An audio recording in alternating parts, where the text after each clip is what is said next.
रहे के बाद कि आज 5वें रविवार की इस आराधना में मैं आप सभी विश्वासियों का स्वागत करता हूं और हम सब मिलकर परमेश्वर की आह्वान को सुने। हे मेरे यहोवा, मैं अपना मन तेरी ओर लगाता हूं। हे मेरे परमेश्वर, मैंने तुझ ही पर विश्वास किया है, मेरी आशा ना टूटे। हे यहोवा, अपने मार्ग मुझे दिखा दे, अपने पथ मुझे दर्शा।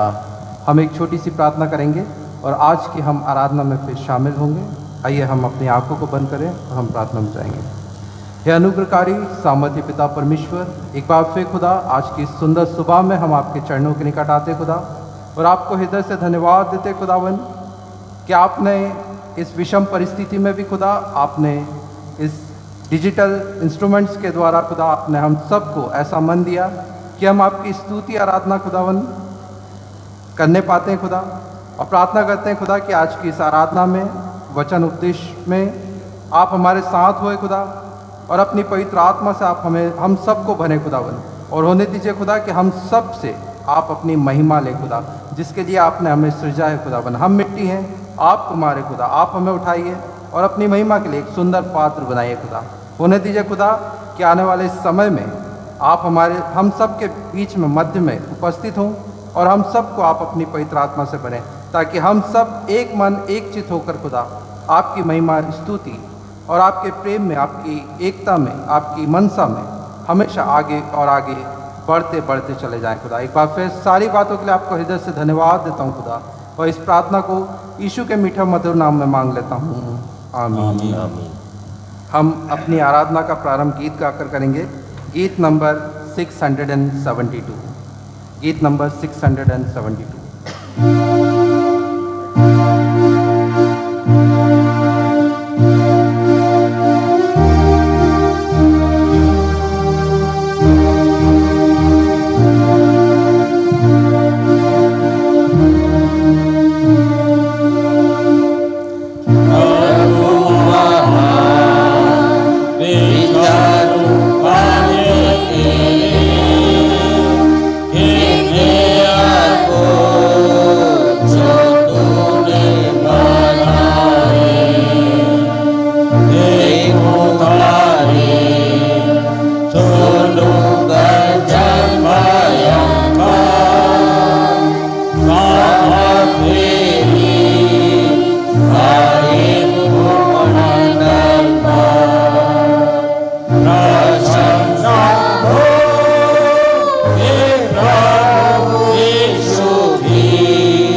सच्चे मन से अपने पिता परमेश्वर के निकट आकर अपने पाप स्वीकार करें और यह प्रार्थना करें कि वह प्रभु यीशु के नाम से हमारे पापों को क्षमा करे। हमारी सहायता प्रभु के नाम में है, जो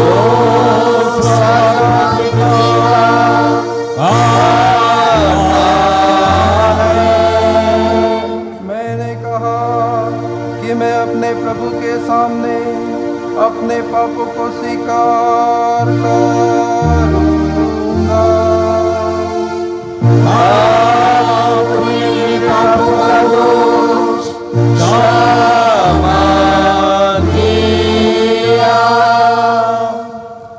हे सर्वशक्तिमान परमेश्वर, हमारे कर्ता और त्राता, हम अधम पापी तेरे सामने मान लेते हैं कि हम स्वभाव ही से पापमय और अशुद्ध हैं, और कि हमने मनसा, वाचा और कर्मणा से तेरे विरुद्ध पाप किया है। इसलिए हम तेरे अनुग्रह को खोजने और प्राप्त करने के लिए प्रभु यीशु मसीह के द्वारा तेरी अपार दया की शरण लेते हैं। हे अत्यंत दयालु पिता, तू जिसने अपने इकलौते पुत्र को हमारे पापों के कारण मृत्यु भोगने दिया, हम पर दया कर और उसी के कारण हमारे सब पापों को क्षमा कर। तू अपने पवित्र आत्मा के द्वारा हमें अपना सच्चा आत्मिक ज्ञान दे कि हम तेरी इच्छा को पहचाने और तेरे वचन का ठीक आज्ञा पालन करें, जिससे कि तेरे अनुग्रह के द्वारा हम अनंत जीवन पाए, हमारे प्रभु यीशु मसीह के द्वारा। आमीन। हमारी स्वीकृति पर मैं प्रभु की आज्ञा के अनुसार हमको, जो सच्चे मन से पश्चाताप करते और उस पर विश्वास करते हैं, हमारे सब पापों की संपूर्ण क्षमा हमें परमेश्वर पिता और पुत्र और पवित्र आत्मा के नाम से मिलती है। आमीन। आज के दिन के लिए ठहराया हुआ इंट्राइट का पाठ जो हमें मिलता है आराधना की पुस्तक में पृष्ठ क्रमांक 80 पर, त्रय के बाद का 5वां रविवार। आज हम राति समाज दिवस भी मना रहे हैं और हम आराधना की पुस्तक में इंट्राइट का पाठ में त्रय के बाद का 5वें रविवार को देखेंगे। हे यहोवा, जब मैं ऊंचे शब्द से पुकारूं, तब मेरी सुन, तू मेरा सहायक बना है। हे मेरा उद्धारक परमेश्वर, मेरा परित्याग न कर और मुझे छोड़ न दे। यहोवा मेरी ज्योति और उद्धार है, मैं किससे डरूं।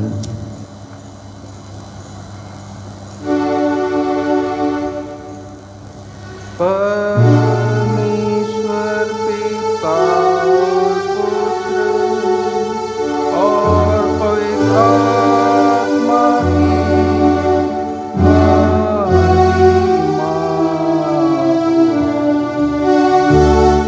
जैसे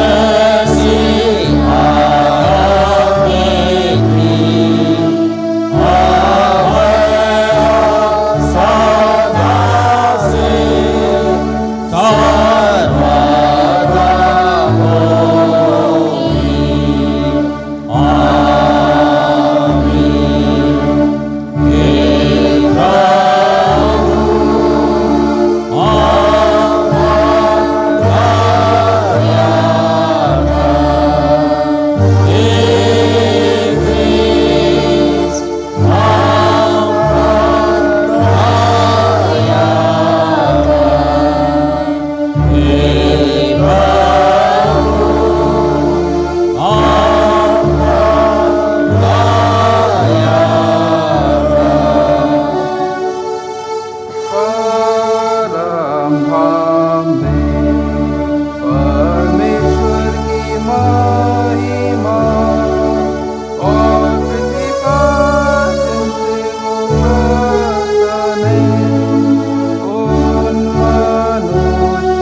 विनती करते हैं, हम तेरा करते हैं, हम तेरा धन्यवाद करते हैं, क्योंकि तेरी महिमा अपार है।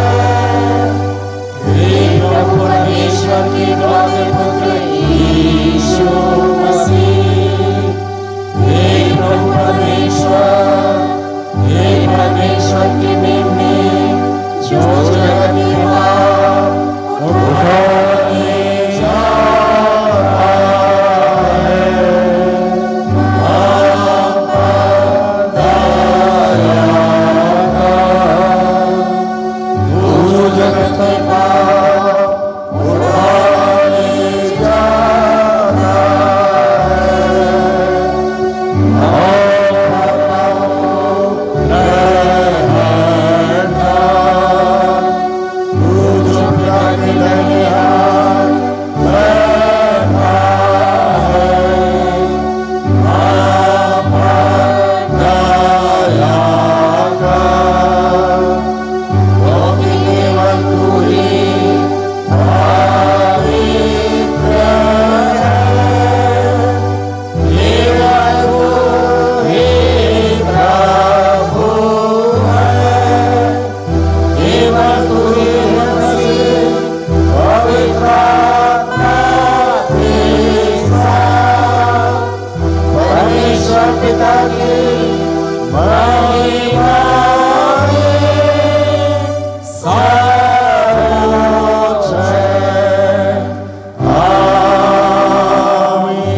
हे परमेश्वर, तूने उसके लिए जो तुझसे प्रेम रखते हैं ऐसी अच्छी वस्तुएं जो मनुष्य की समझ से परे है तैयार की है। हमारे हृदयों में ऐसा प्रेम उंडेल कि हम तुझको सब वस्तुओं से अधिक प्रेम रखते हुए तेरी प्रतिज्ञाओं को ग्रहण करें, जो हमारी सारी अभिलाषाओं से बढ़कर है। यीशु मसीह तेरे पुत्र हमारे प्रभु के द्वारा, जो तेरे और पवित्र आत्मा के साथ सदा एक परमेश्वर युगानुयुग जीता और राज्य करता है। आमीन। अभी समय होगा, हम परमेश्वर के कलाम में से वचनों को पढ़ेंगे। पुराने नियम का पाठ जो आज के दिन के लिए हमें मिलता है, एजरा नबी की पुस्तक, उसका 3रा अध्याय, उसकी 1 से लेकर 18 आयत में। और इसे पढ़ने में श्री पी के स्वरूप हमारी सहायता कर रहे हैं। एजरा नबी की पुस्तक, उसका 3रा अध्याय, उसकी 1 से लेकर 18 आयत में।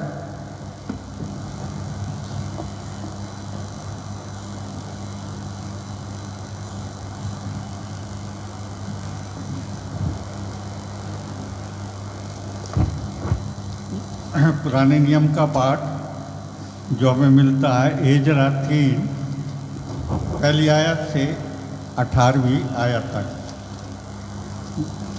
यहाँ पर इस प्रकार से लिखा हुआ है, जब 7वां महीना आया और इस्राएली अपने अपने नगर में बस गए, तो लोग यरूशलेम में एक मन होकर इकट्ठा हुए। तब योसादाक के पुत्र यीशु ने अपने भाई याजकों समेत और शालतिएल के पुत्र जरुब्बाबेल ने अपने भाइयों समेत कमर बांधकर इस्राएल के परमेश्वर की वेदी को बनाया कि उस पर होम बलि चढ़ाए, जैसा कि परमेश्वर के भक्त मूसा की व्यवस्था में लिखा है। तब उन्होंने वेदी को उसके स्थान पर खड़ा किया, क्योंकि उन्हें उस ओर के देशों के लोगों का भय रहा और वे उस पर यहोवा के लिए होम बलि अर्थात प्रतिदिन सवेरे और सांझ के होम बलि चढ़ाने लगे। उन्होंने झोपड़ियों के पर्व को माना, जैसा कि लिखा है, और प्रतिदिन के होम बलि एक दिन की गिनती और नियम के अनुसार चढ़ाए। इसके बाद नित्य होम बलि और नए नए चाँद और यहोवा के पवित्र किए हुए सब नियम पर्वों के बलि और अपनी अपनी इच्छा से यहोवा के लिए सब स्वेच्छा बलि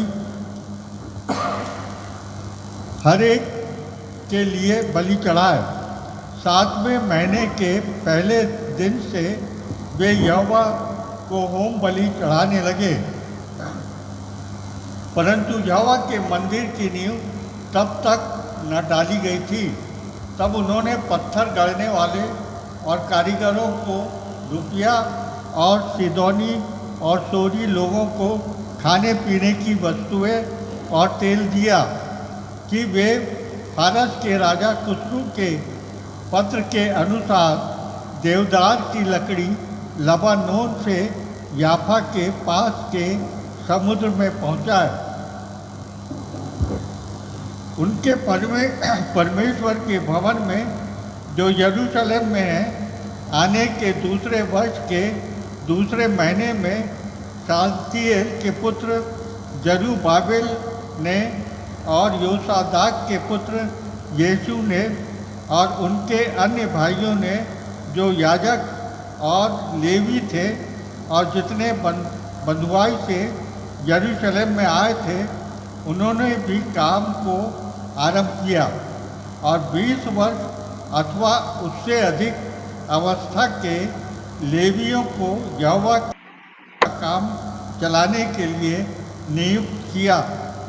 तब यीशु और उसके बेटे और भाई और गदमिएल और उसके बेटे जो यहूदा की संतान थे और हेनादाद की संतान और उनके बेटे परमेश्वर के भवन में कारीगरी का काम चलाने को खड़े हुए।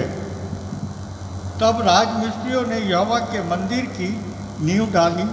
तब अपने वस्त्र पहने हुए और तुरही लिए हुए याजक और झांझ लिए हुए आसाफ के वंश के लेवी इसलिए नियुक्त किए गए कि इस्राएलियों के राजा दाऊद की चलाई हुई रीति के अनुसार यहोवा की स्तुति करें। अतः वे यह गा गाकर यहोवा की स्तुति और धन्यवाद करने लगे। वह भला है और उसकी करुणा इस्राएल पर सदैव बनी है। जब वे यहोवा की स्तुति करने लगे, तब सब लोगों ने यह जानकर कि यहोवा के भवन की नींव अब पड़ रही है, ऊंचे शब्द से जय जयकार किया। परंतु बहुत तेरे याजक और लेवी और पूर्वजों के घराने के मुख्य पुरुष अर्थात वे बूढ़े जिन्होंने पहला भवन देखा था, जब इस भवन की नींव उनकी आंखों के सामने पड़ी, तब वे फूट फूट कर रोने लगे और बहुत तेरे आनंद के मारे ऊंचे शब्द से जय जयकार कर रहे थे। इसलिए लोग आनंद के जय जयकार का शब्द लोगों के रोने के शब्द से अलग पहचाना ना सके, क्योंकि लोग ऊंचे शब्द से जय जयकार का कर रहे थे और वह शब्द दूर तक सुनाई देता था। परमेश्वर अपने वचन के पढ़ जाने पर बहुत आयत किया।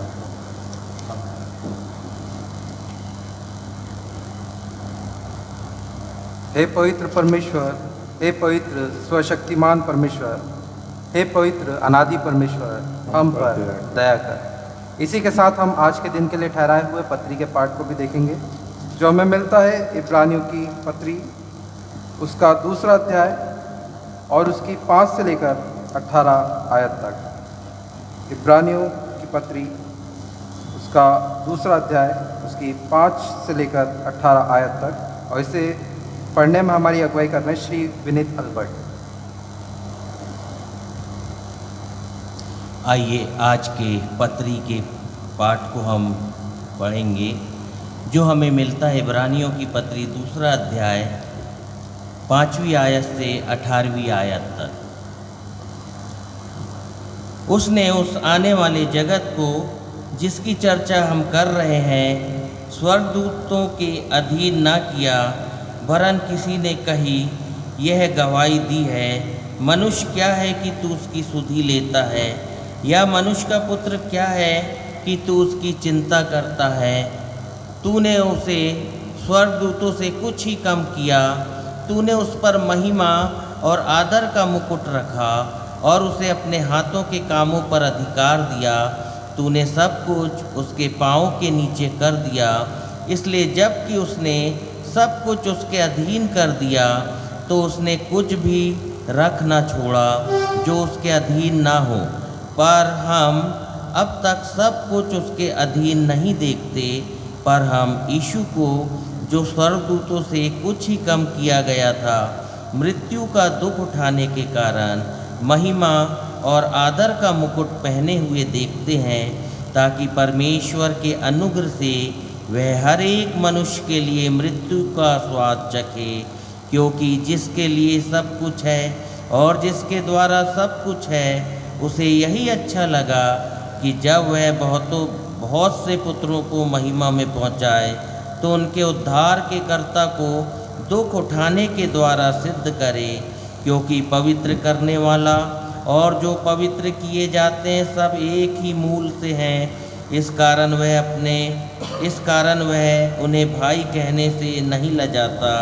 वह कहता है, मैं तेरा नाम अपने भाइयों को सुनाऊंगा, सभा के बीच में मैं तेरा भजन गाऊंगा। और फिर यह, मैं उस पर भरोसा रखूंगा। और फिर यह, देख मैं उन लड़कों सहित जिसे परमेश्वर ने मुझे दिए। इसलिए जबकि लड़के मांस और लहू के भागी हैं, तो वह आप भी उनके समान उनका सहभागी हो गया, ताकि मृत्यु के द्वारा उसे जिसे मृत्यु पर शक्ति मिली थी, अर्थात शैतान को निकम्मा कर दे, और जितने मृत्यु के भय के मारे जीवन भर दासत्व में फंसे थे उन्हें छुड़ा ले। क्योंकि वह तो स्वर्गदूतों को नहीं वरन अब्राहम के वंश को संभालता है। इस कारण उसको चाहिए था कि सब बातों में अपने भाइयों के समान बने, जिससे वह उन बातों को जो परमेश्वर से संबंध रखती है एक दयालु और विश्वास योग्य महायाजक बने, ताकि लोगों के पापों के लिए प्रायश्चित करे। क्योंकि जब उसने परीक्षा की दशा में दुख उठाया तो वह उनकी भी सहायता कर सकता है जिनकी परीक्षा होती है। परमेश्वर अपने वचन के पढ़े और सुने जाने पर आशीष दे। Hallelujah, hallelujah, hallelujah. इसी के साथ हम परमेश्वर की महिमा में सब मिलकर गीत गाएंगे। गीत क्रम में लगे हुए दूसरे नंबर के गीत को 472 472 नंबर के हम गीत को गाएंगे। Amen.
आइए हम सब अपने हृदयों को उठाकर आज के दिन के लिए ठहराए हुए सुसमाचार के पाठ को सुने, जो हमें मिलता है मत्ती रचित सुसमाचार उसका 12वां अध्याय और उसकी 46 से लेकर 50वीं आयत तक। मत्ती रचित सुसमाचार उसका 12वां अध्याय उसकी 46 से 50वीं आयत तक, और इसे श्री अरुण पर्सन पढ़ने में हमारी अगुवाई कर रहे हैं। आइए हम आज के दिन के गए सुसमाचार के पाठ को सुने, जो हमें मिलता है मत्ती रचित सुसमाचार उसका 12वां अध्याय उसके 46वें पद से 50वें पद तक। मैं इस बाइबल से पढ़ रहा हूँ, पवित्र बाइबल मानक हिंदी अनुवाद अध्ययन संस्करण, और यहाँ पर मत्ती को मत्तिया के रूप में कहा गया है।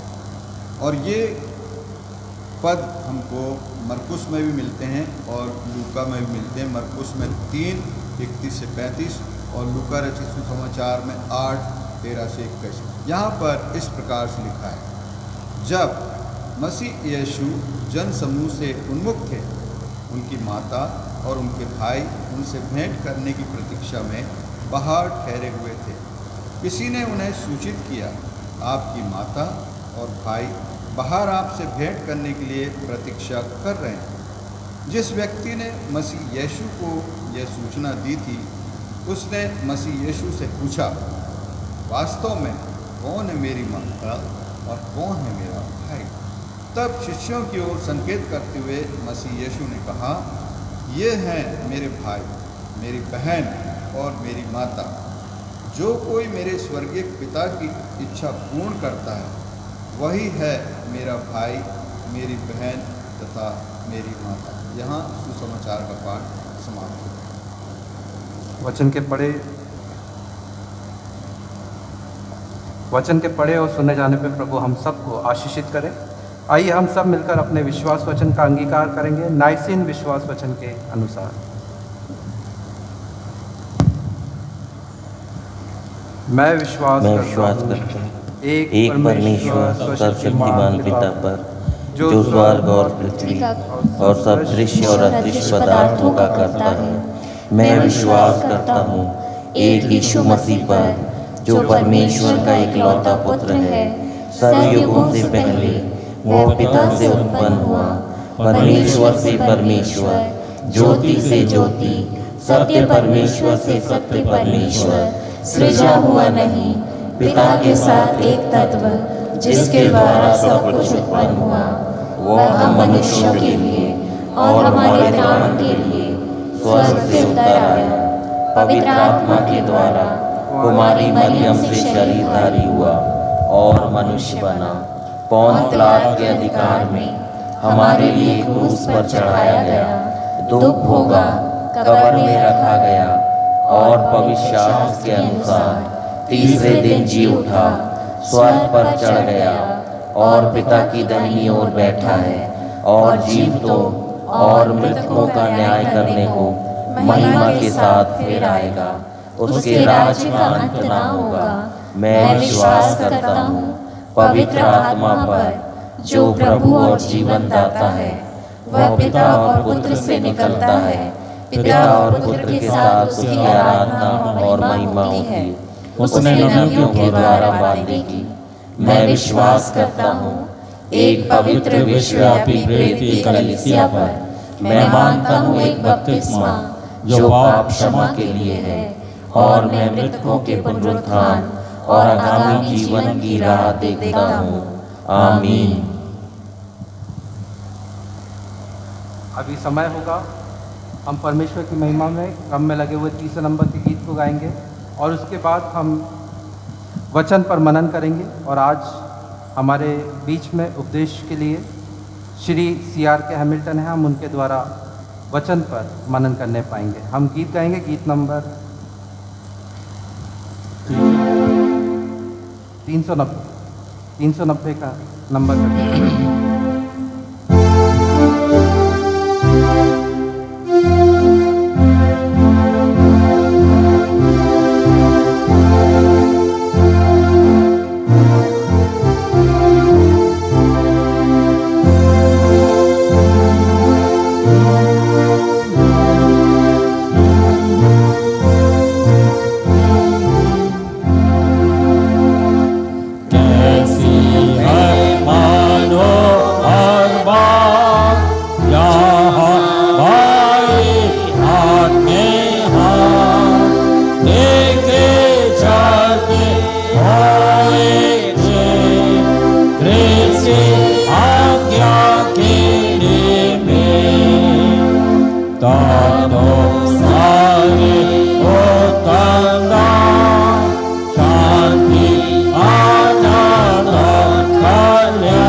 हमारे उद्धारकर्ता प्रभु यीशु मसीह के मधुर नाम में आप सबों को जय मसीह की।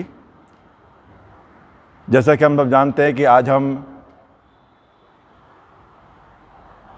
व्रत के उपरांत 5वें रविवार में एवं भ्रातृ समाज दिवस को मना रहे हैं। तो इस दिन के लिए विशेषकर मैं अपने सारे हृदय से परमेश्वर को धन्यवाद देता हूँ, आज के सुंदर समय के लिए, इस दिन के लिए और उसके इस अनुग्रह के लिए। विशेष धन्यवाद परमेश्वर को इसलिए देता हूँ कि आज हम सब भ्राता दिवस मना रहे हैं और इस उपलक्ष्य में सभी भ्राताओं को हार्दिक बधाई और शुभकामनाएं देना चाहता हूँ। इसके पूर्व कि हम वचन में जाएं, आइए हम छोटी प्रार्थना करेंगे। हमारे सर्वशक्तिमान दयालु प्रेम परमेश्वर, आप पवित्र, अनुग्रहकारी, सामर्थ्य, दयालु हैं। वो आपको धन्यवाद देते हैं इस समय के लिए कि आपने हमें ये अवसर दिया है कि आज हम फिर से परमेश्वर आपके सामने उपस्थित हैं और आपके नाम की आराधना, स्तुति, महिमा करने पाए हैं। और आज आप अपने दया के द्वारा हमसे वचन द्वारा बातें करना चाहते हैं, इसके लिए आपको धन्यवाद देते हैं। आज का वचन तो परमेश्वर जो आज आप मेरे मुख से प्रसारित करवाएंगे, उस पर आपकी आशीष होने पाए। मुझे अपने आत्मा का दान दीजिए और प्रत्येक सुनने वालों को जहाँ तक वचन पहुँचता है हर एक के कानों को आप खोलिए, ताकि आत्मिक रूप से आशीष होने वाले हो सके। एक बार फिर प्रभु जी सारी बातों को आप धन्यवाद देते हैं और विशेष धन्यवाद हम आपको इसलिए देते हैं, वो आपने हम सबों के संसार में जीवित रखा है कि हम सब आपके नाम के जीवित गवाह बनने वाले हो सके। प्रार्थना आपके बेटे हमारा उद्धारकर्ता प्रभु यीशु के नाम से मांगते हैं। आप दया सुने और उसे ग्रहण करें, आमीन। प्रियो, आज के लिए जो मनन का पाठ हमें दिया गया है वो मिलता है फिलेमोन की पत्री, क्योंकि उसका एक ही अध्याय है, उसके 4 से लेकर के 7वें पद तक। और मैं निवेदन करना चाहता हूं कि इसके पूर्व कि हम इसमें जाएं, हम पूरे पत्री पर अर्थात फिलेमोन की पूरी पत्री पर विचार करेंगे, तब हमें आज के पाठ का सारांश और आज के पाठ का उद्देश्य हमें समझ में आने पाएगा। हम पढ़ना चाहेंगे ये फिलेमोन पत्री उसके 4 पद से लेकर के 7वें पद तक, जहाँ पर वचन ऐसे कहता है, मैं सदा परमेश्वर का धन्यवाद करता हूँ और अपनी प्रार्थनाओं में भी तुझे स्मरण करता हूँ, क्योंकि मैं तेरे उस प्रेम और विश्वास की चर्चा सुनता हूँ जो सब पवित्र लोगों के साथ में और प्रभु यीशु पर है। मैं प्रार्थना करता हूँ कि विश्वास में तेरा सहभागी होना तुम्हारी सारी भलाई की पहचान में मसीह के लिए प्रभावशाली हो, क्योंकि हे भाई, मुझे तेरे प्रेम से बहुत आनंद और शांति मिली है, इसलिए कि तेरे द्वारा पवित्र लोगों के मन हरे भरे हो गए हैं। ये परमेश्वर का वचन है। प्रियो, ये फिलेमोन की पत्री जो लिखी गई है, ये पौलुस प्रेरित द्वारा लिखी गई है और पौलुस प्रेरित की जो 13 पत्रियां हैं उनमें सबसे छोटी पत्री फिलेमोन की पत्री है, जो कि पौलुस ने जब रोम में कैद था वहाँ से उस कैदी की अवस्था में उसने इस पत्री को लिखा। और हम एक बात जानना चाहेंगे कि उसने इस पत्री को ग्रीक भाषा में लिखा था और ग्रीक भाषा में सबसे छोटी पत्री मानी गई ये केवल और केवल 355 शब्द 355 वर्ड्स के द्वारा ही इस पत्री को पूरा किया गया है। और यहाँ भी हमने जैसे पढ़ा है यहाँ पर कि पौलुस क्या कहना चाहता है अपने सेवक अपने अनुयायी फिलेमोन से। आज के वचन हम देखने पाएंगे कि 3 कैरेक्टर विशेष करके यहाँ पर हैं, पौलुस प्रेरित, फिलेमोन और फिलेमोन का गुलाम जिसका नाम था ओनेसिमुस।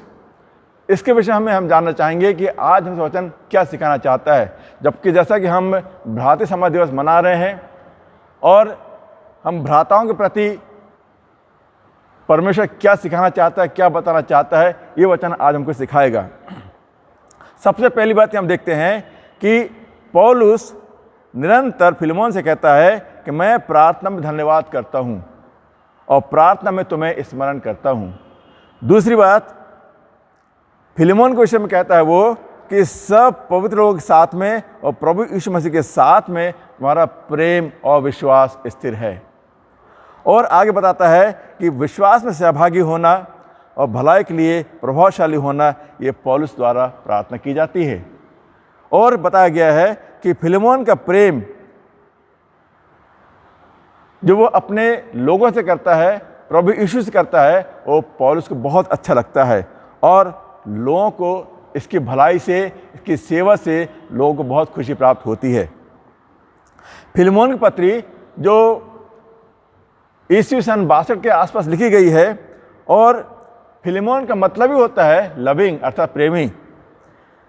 और फिलेमोन जो है वो एक धनाढ्य व्यक्ति है, उसकी आर्थिक स्थिति मजबूत है और उसके पास एक गुलाम भी है जिसका नाम ओनेसिमुस है। और वचन का पढ़ते हुए देखते हैं कि फिलेमोन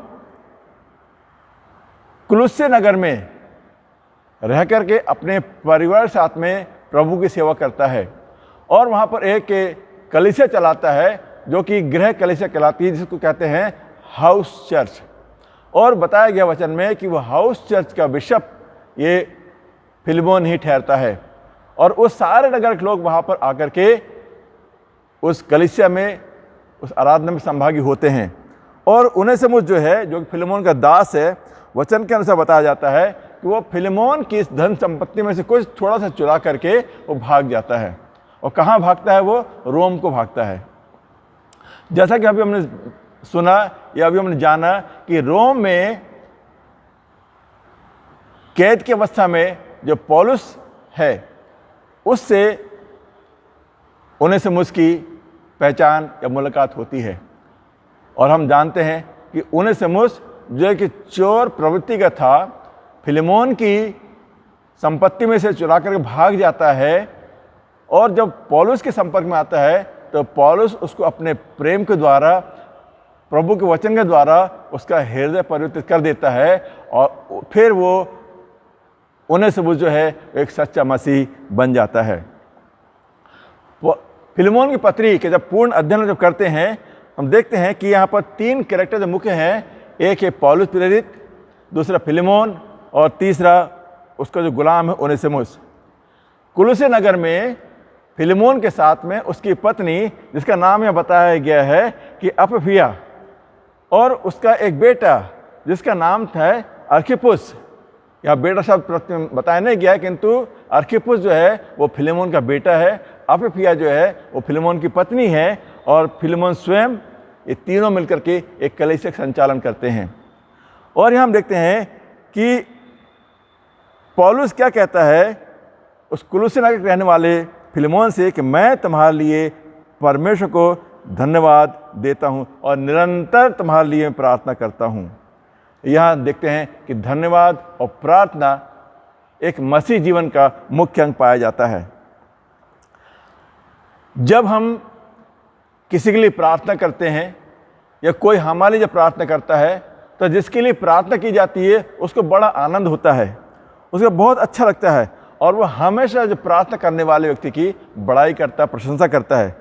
हम भी आज के जीवन में यदि हम देखें, अपने आसपास की सूची बनाएं, हमने कितनों के लिए प्रार्थना किया है तो आप पाएंगे कि जितनों के लिए हमने प्रार्थना किया है वे सब आनंदित और खुश पाए जाते हैं। एक समाज में कह लें या कलीसिया में एक एल्डर की स्थिति या भ्राता की स्थिति होने के नाते हमारा कर्तव्य बनता है। जो कर्तव्य पौलुस निभा रहा है वही कर्तव्य हमें भी निभाना है कि निरंतर अपने लोगों के लिए प्रार्थना करना है और परमेश्वर को धन्यवाद देते जाना है। और जब पौलुस ने प्रार्थना किया फिलेमोन के लिए तो वचन बताता है कि फिलेमोन बहुत उत्साहित हुआ, बहुत खुश हुआ, और ये जानकर कि पौलुस उसके लिए प्रार्थना करता है। प्रियो, पौलुस जो प्रार्थना करता है उसमें किसी भी प्रकार की वो कोई चापलूसी या कोई ऐसी बात नहीं करता है जिससे लोगों की बड़ाई हो, प्रशंसा हो। बस उनको प्रार्थना में लोगों को उत्साहित करता है, उनको प्रेरित करता है और उनको वो ऊपर उठाने का प्रयास करता है।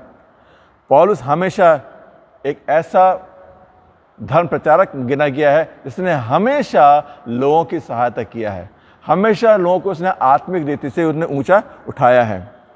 और जब यहाँ कहता है वचन में हम जैसे पढ़ा कि वो फिलेमोन के लिए कहता है, क्योंकि मैं तेरे उस प्रेम और विश्वास की जब चर्चा सुनता हूँ जो सब पवित्र लोगों के साथ में प्रभु यीशु पर है, तो मुझे बहुत आनंद हुआ। और क्योंकि तुमने जो वचन का प्रचार किया उसके द्वारा सारे पवित्र लोगों के मन हरे भरे हो गए हैं। ये पौलुस फिलेमोन के लिए प्रार्थना कर रहा है।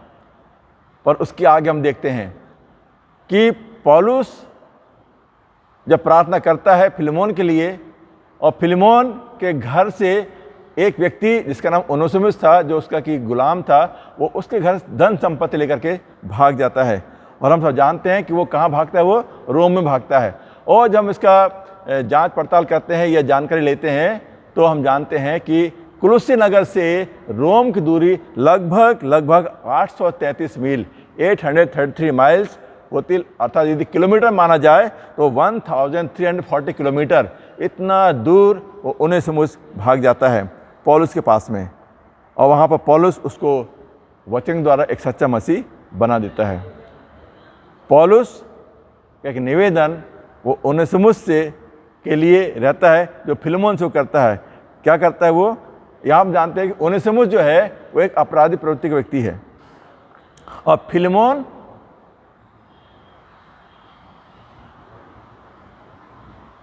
का वो ऋणी है। क्यों? क्योंकि फिलेमोन के घर में वो अपना जीवन व्यतीत करता था और किसी कारणवश कह लें या धोखेवश में उसने धन संपत्ति चुरा करके रोम को भाग जाता है।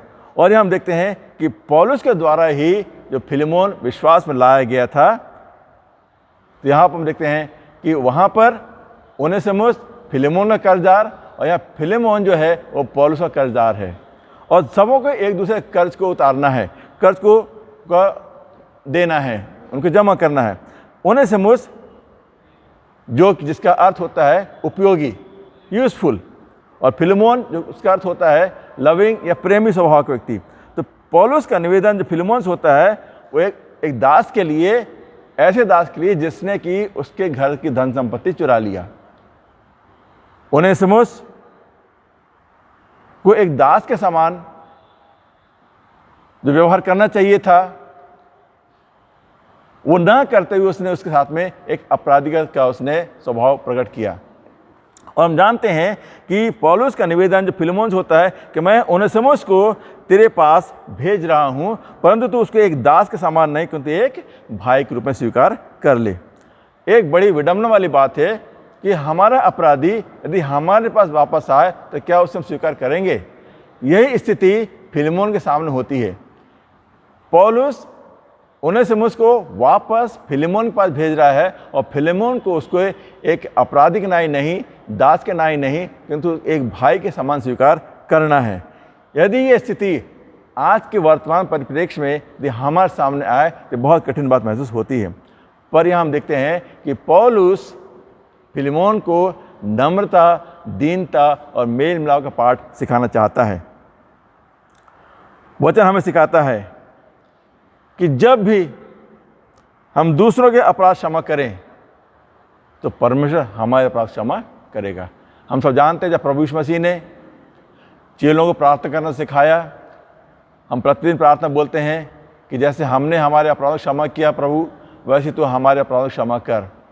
और जब उसके आगे जब देखते हैं मत्ती रचित सुसमाचार के 5वें अध्याय के 14वें पद में, तो वहाँ देखते हैं कि यदि तुम मनुष्य के अपराध क्षमा करोगे तो तुम्हारा स्वर्गीय पिता तुम्हारे अपराध क्षमा करेगा, और यदि तुम मनुष्य के अपराध क्षमा ना करोगे तो तुम्हारा स्वर्गीय पिता तुम्हारा अपराध क्षमा नहीं करेगा। ये वचन हमें बताता है, सत्य बात है।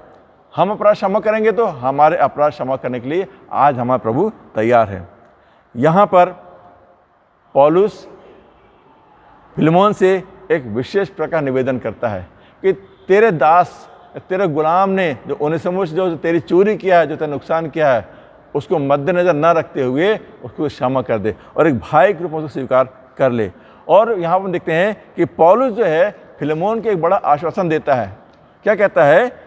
यदि हम पद 18 देखेंगे इसमें, तो यहाँ लिखा हुआ है, यदि उसने अर्थात ओनेसिमुस ने तेरी कुछ हानि की है या उस पर तेरा कुछ आता है तो मेरे नाम पर लिख ले। ये कौन कह रहा है? पौलुस कह रहा है फिलेमोन से पत्री में कि यदि तेरा कुछ ओनेसिमुस पर आता है और उसने तेरी कुछ हानि यदि किया है तो सब कुछ तू मेरे नाम पर लिख दे, और मैं पौलुस अपने हाथ से लिखता हूं कि मैं आप उसको भर दूंगा।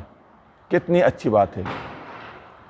दूसरे का कर्ज जमा करने के लिए, दूसरे का कर्ज अदा करने के लिए एक तीसरा व्यक्ति तैयार है। यहाँ पर ओनेसिमुस का कर्ज जो फिलेमोन के ऊपर, फिलेमोन को जमा करना है, मतलब फिलेमोन के लिए जमा करना है, ओनेसिमुस को जमा करना है फिलेमोन के हित में, वो कर्ज कौन जमा करेगा? पौलुस जमा करेगा। पौलुस कहता मैं लिख देता हूँ कि उसका सारा कर्ज, सारी तेरी हानि जो हुई है मैं जमा कर दूंगा। क्या ऐसा कोई संभव है कि कोई किसी दूसरे कर्ज जमा करे या उसको भरे? हाँ, हमारा उद्धार करता प्रभु यीशु मसीह ने ये कर्ज हमारा उतारा है। पाप हमने किया, त्रुटियां हमने करी, अपराध हमने करे, और हमारा कर्ज हमारे प्रभु ने उतारा है। जब हम रोमियो 5 अध्याय उसके 8वें पद के पढ़ते हैं, वहाँ लिखा हुआ है, परंतु परमेश्वर हम पर अपने प्रेम की भलाई इसी रीति से प्रकट करता है कि जब हम पापी ही थे तभी मसीह हमारे लिए मरा। जब हम पापी ही थे, जब हम गुनहगार थे, जब हम अपराधी थे, तभी मसीह ने हमारे पापों को उतारने के लिए, हमारे पापों को क्षमा करने के लिए अपने आप को क्रूस पर बलिदान कर दिया।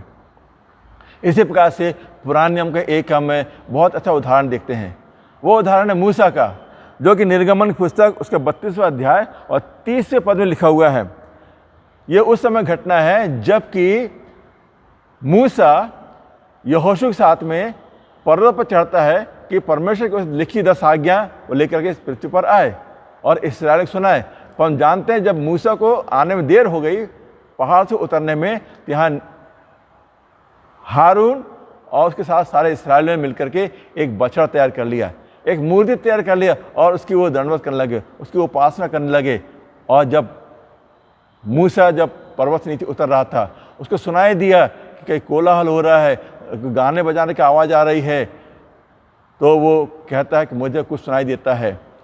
तब यहोशू बताता है मूसा को कि नहीं, नीचे राग रंग हो रहा है, मूर्ति पूजा हो रही है, लोग उछल कूद मचा रहे हैं। और ये सुनकर के, देख करके मूसा क्रोधित हो जाता है और उसने क्रोध में आकर के जो परमेश्वर के हाथों से लिखी जो पटिया थी 10 आज्ञाओं की, उनको पटक के तोड़ देता है।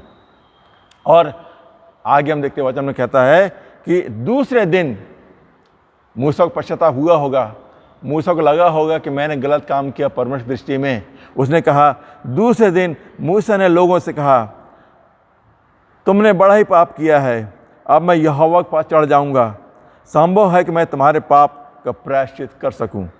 तब मूसा यहोवा के पास जाकर कहने लगा, हाय हाय, उन लोगों ने सोने का देवता बनवाकर बड़ा ही पाप किया है। तो अब तू उनका पाप क्षमा कर, नहीं तो अपनी लिखी हुई पुस्तक में से मेरे नाम को काट दे। अब तो उनका पाप क्षमा कर, अन्यथा अगर तू उनका पाप क्षमा नहीं करता प्रभु, तो मेरा नाम तेरे हाथ से लिखी जो पुस्तक है उसमें से मेरे नाम को काट दे। कितना बड़ा त्याग! वो अपने आप को लोगों के कारण से, लोगों के अपराध के कारण से, उनके पाप के कारण से अपने आप को प्रभु की पुस्तक के नाम से हटाना चाहता है। और क्या ऐसा होता है? नहीं। प्रभु कहते नहीं, जिसने पाप किया उसका दंड उसको भुगतना होगा। उसी प्रकार से हमें देखते हैं कि पौलुस जो उन्हें कर्ज भरने को तैयार है, ये बात आज हमें वर्तमान में देखने में नहीं मिलती है। हमारा स्वभाव है, हम मानवीय स्वभाव के हैं, हमारा स्वभाव है कि कोई हमारा अपराधी है या हमारा दोषी है या कोई हमारे प्रति जिसने विश्वासघात किया है, तो हम उसको और अधिक गर्त में ढकेल देते हैं और अधिक उस पर दोष लगाते हैं। तो वचन क्या कहता है? वचन सिखाता है कि दोष मत लगाओ कि तुम पर दोष ना लगाया जाए। ये मत्ती 7 अध्याय का पहला पद है, दोष ना लगाओ कि तुम पर दोष ना लगाया जाए। पर हम देखते हैं प्रियो, आज हम वचन सुन रहे हैं और वचन में देखते हैं हमेशा हम दोष लगाने का प्रयास ही करते हैं। हम दोष कैसे लगाते हैं? एक सच्चा उदाहरण मैं आपको बताना चाहता हूं। याकूब की पत्री और उसका 5वां अध्याय और 14 पद में और क्या लिखा है? वहाँ लिखा है, यदि तुम में कोई रोगी है तो कलीसिया के प्राचीनों को बुलाए और वे प्रभु के नाम से उस पर तेल मलकर उसके लिए प्रार्थना करें और विश्वास की प्रार्थना का रोगी बच जाएगा। वचन क्या कह रहा है? यदि तुम में कोई रोगी है, यदि कोई ज़रूरतमंद है तो कलीसिया के प्राचीनों को बुलाए।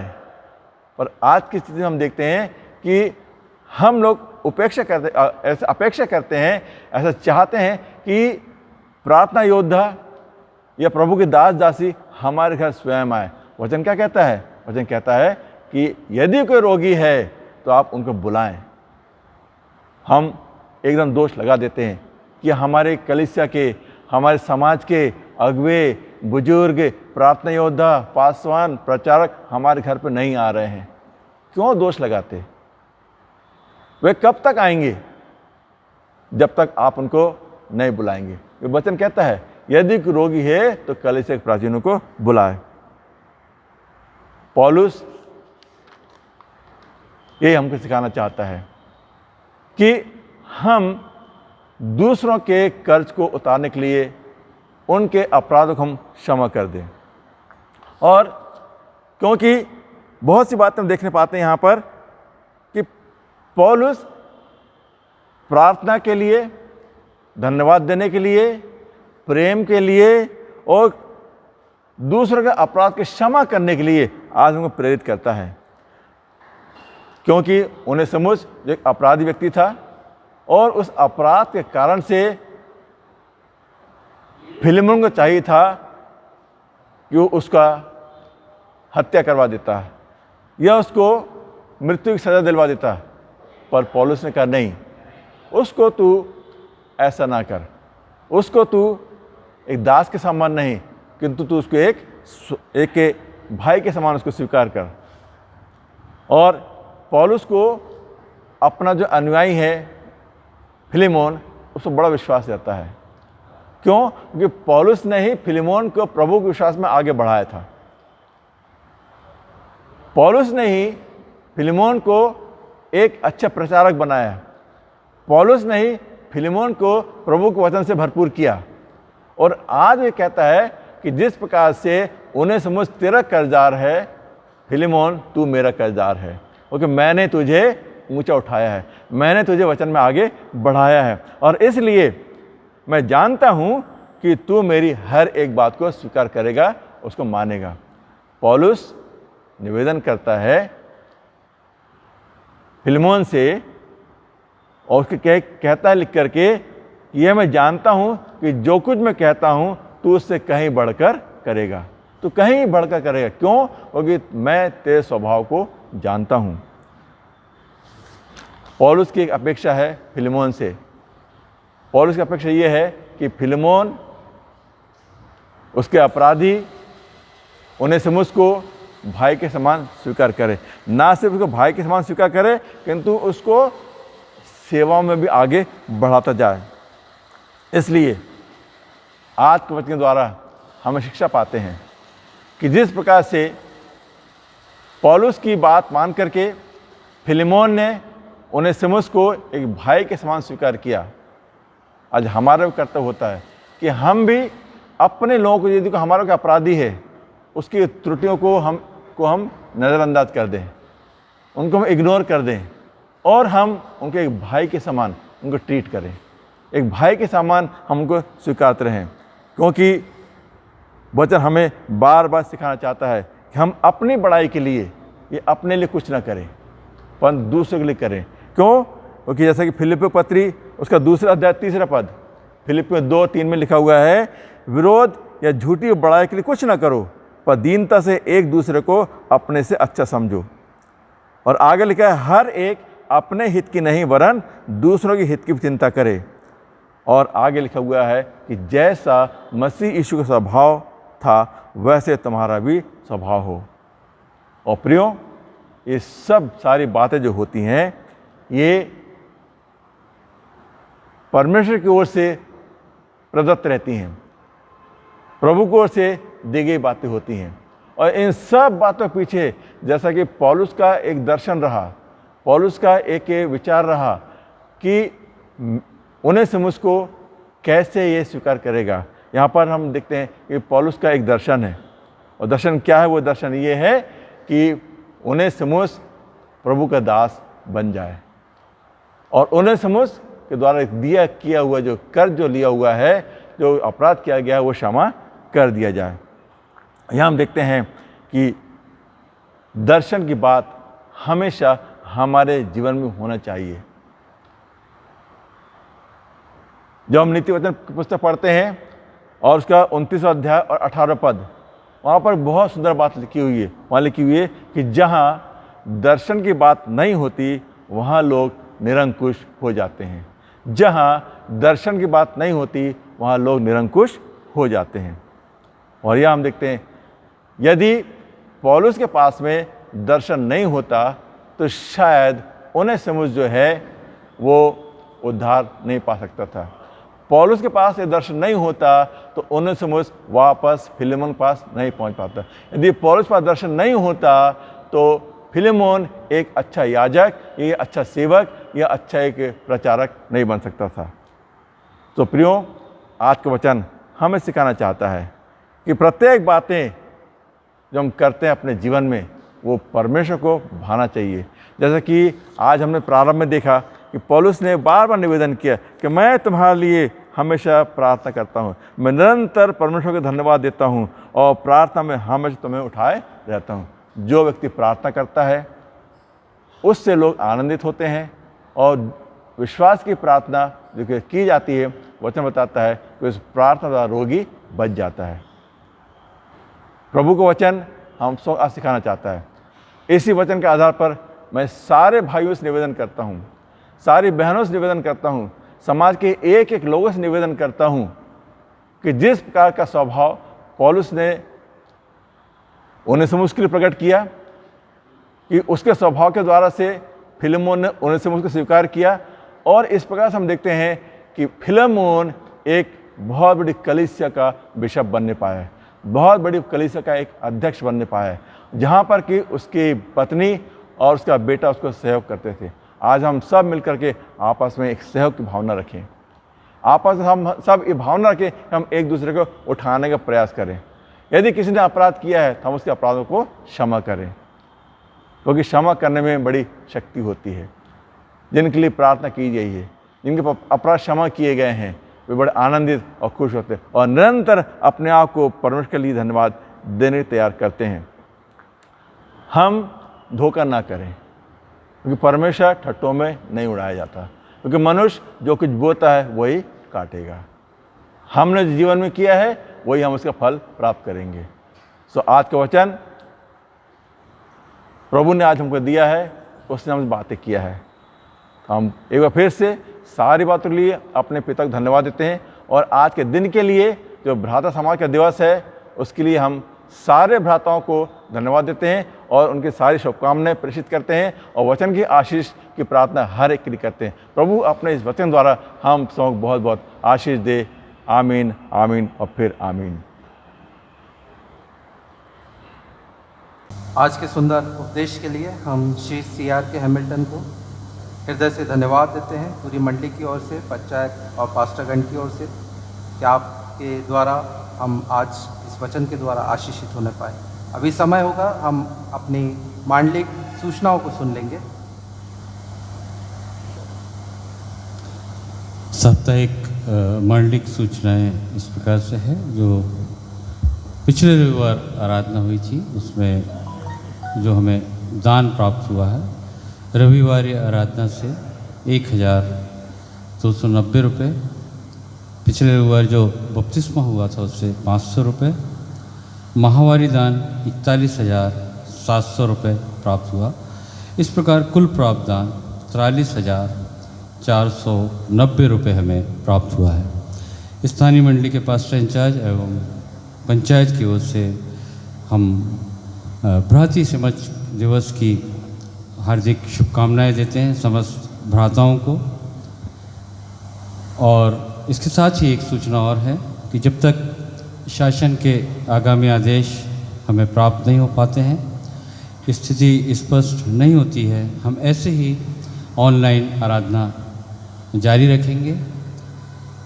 दान देने के लिए आप पंचायत सदस्यों को एक विशेष लिफाफे बनाए गए हैं, उसमें अपना माहवारी दान, रविवारी आराधना का दान और धन्यवादी दान आप दे सकते हैं। आगामी आदेश तक हम आपसे निवेदन करते हैं कि हमारी जो सेंट जॉन चर्च ELC की ऑनलाइन आराधना है, इसे आप इसमें आप शामिल हों घरों से। ठीक 9 बजे हम इसे प्रसारित करते हैं। हम आत्मा में एक होकर ठीक 9 बजे सब एक साथ अपने घरों से परमेश्वर की इस जीवते परमेश्वर की इस स्तुति आराधना में हम शामिल हो। इस प्रकार हम रविवारी आराधना का संचालन करने पाएंगे। धन्यवाद। हम ऑपेट्री गाएंगे, दूसरे नंबर की ऑपेट्री, टूटा हुआ मन।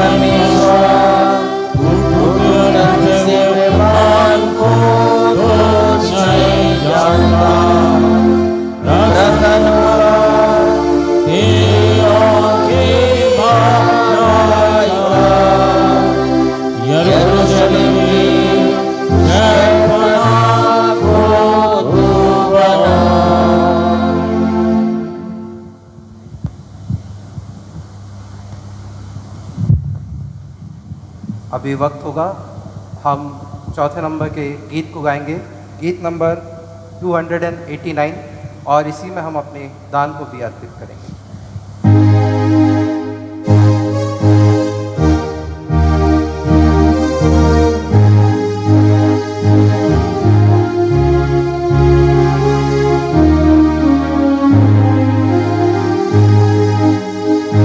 प्रभु तेरा हूँ, तेरे वचन से तेरा प्रेम मैं जानता हूँ। मेरी कामना है कि विश्वास से मैं जाके तेरे पास रहूं। रब मुझको हे मसीह अपने क्रूस के सोते पार। रब मुझको हे मसीह अपने घायल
मुझको है मसीह अपने क्रूस के सोते पास।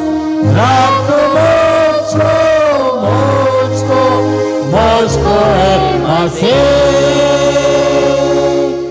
अपने घायल खंजर पास। हम दान का गीत गाएंगे।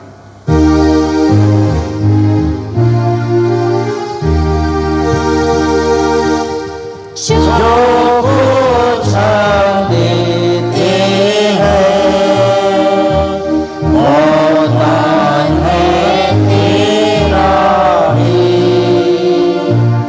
हमारा सब कुछ तेरा है। यह आती है तेरी। साक्षी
हम अंतिम प्रार्थना में जाएंगे।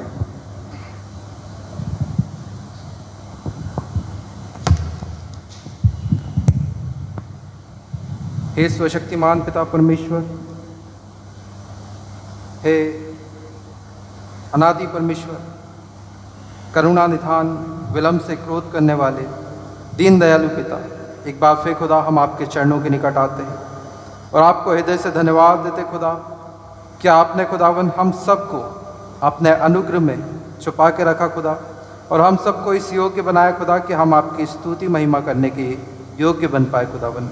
धन्यवाद देता हूँ खुदा कि इस महामारी में, इस विषम परिस्थिति में खुदा आपने हर एक विश्वासी को अपने पंखों तले छुपाया, अपने लहू का बाड़ा हम सब के आजू बाजू बनाया खुदा, और इस महामारी को हमें छूने भी नहीं दिया खुदा। उसके लिए भी हम आपको हृदय से धन्यवाद देते हैं। धन्यवाद देते हैं खुदा आपके तमाम अनुग्रह और बरकतों के लिए खुदा, जो आपने हमारे ऊपर बनाए रखी है खुदावन, कि हम सब खुदा अपने इस विषम परिस्थिति में भी अपने दिनों को आनंदपूर्वक तरीके से जीने पाए खुदा, और आपके आनंद को महसूस करने वाले बन पाए खुदावन।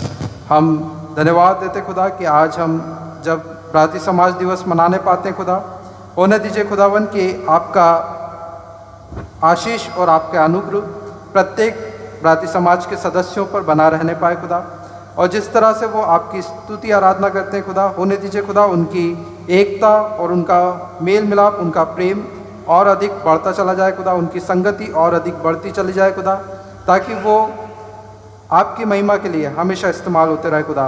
और धन्यवाद देते खुदा कि आपने हमारे बीच में इन भ्रातियों को रखा है खुदा, जिनके द्वारा हम आपके कार्यों को, आपके मार्ग को पहचान पाते हैं, जानने पाते हैं खुदा, और इनकी शिक्षा के अनुसार खुदा हम आपके मार्ग पे चलने वाले बन पाते खुदावन।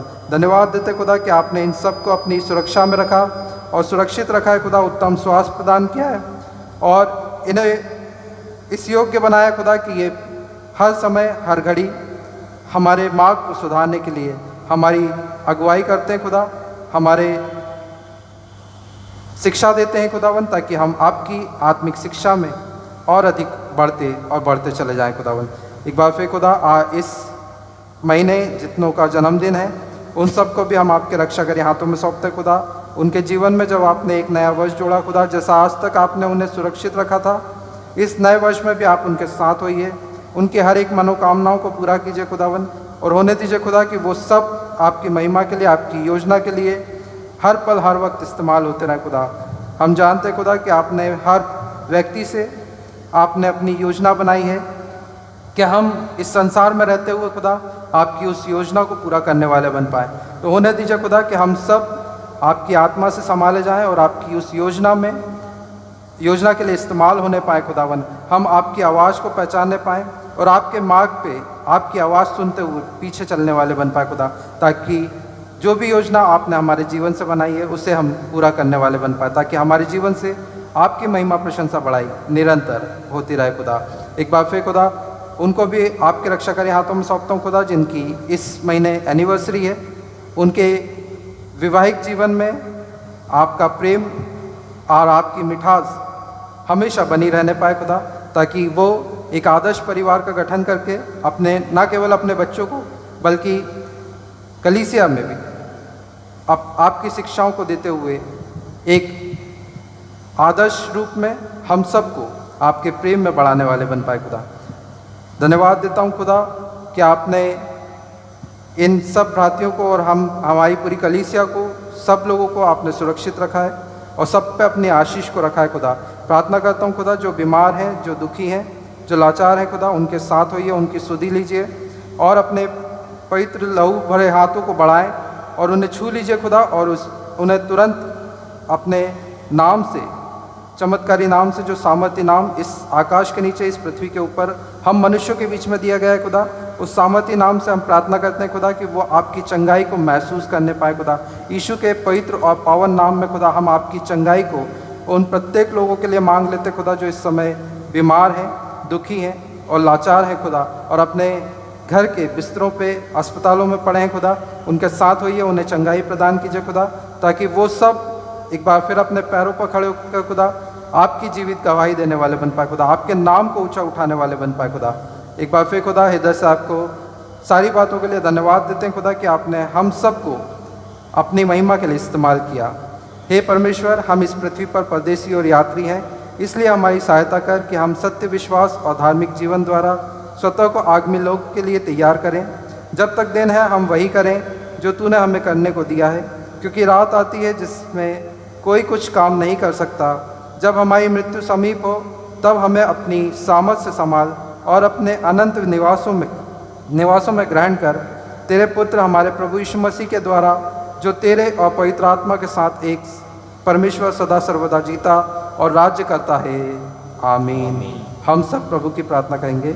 हे हमारे पिता, आप जो स्वर्ग में है, तेरा नाम पवित्र माना जाए, तेरा राज्य आए, तेरी इच्छा जैसे स्वर्ग में पूरी होती है वैसे इस पृथ्वी पर भी पूरी हो। हमारे दिन भर की रोटी आज हमें दे, और जैसे हमने अपने अपराधियों को क्षमा किया वैसे ही हमारे अपराधों को क्षमा कर, और हमें परीक्षा में न ला परंतु बुराई से बचा, क्योंकि राज्य, पराक्रम और महिमा सदा तेरे हैं। आमीन।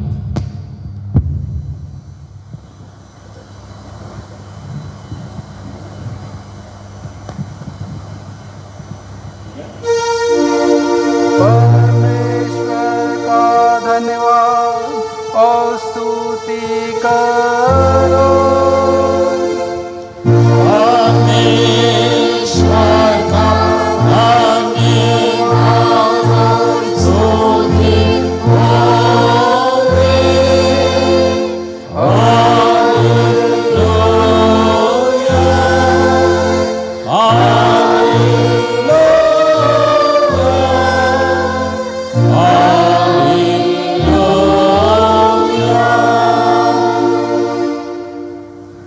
अपने हृदय परमेश्वर की ओर झुकाकर आशीष ग्रहण करें। प्रभु हमें आशीष दे और हमारी रक्षा करे। प्रभु अपने मुख का प्रकाश हम पर चमकाए और हम पर अनुग्रह करे। प्रभु अपना मुख हम पर प्रकट करे और हमें शांति दे। परमेश्वर पिता और पुत्र और पवित्र आत्मा के नाम से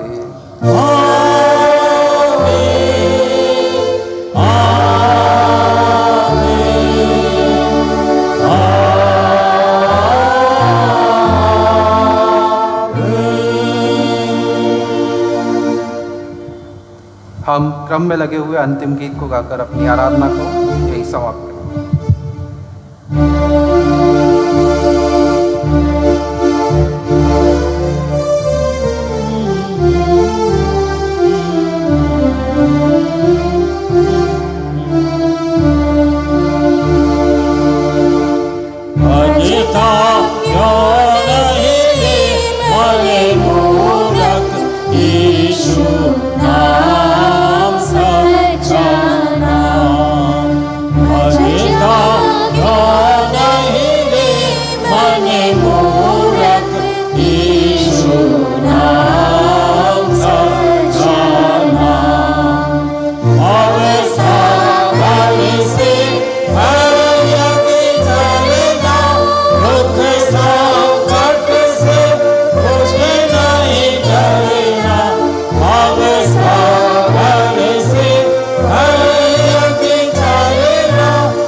आप सबों को यीशु सहाय प्रभु के कुशल से अब आप जा सकते हैं।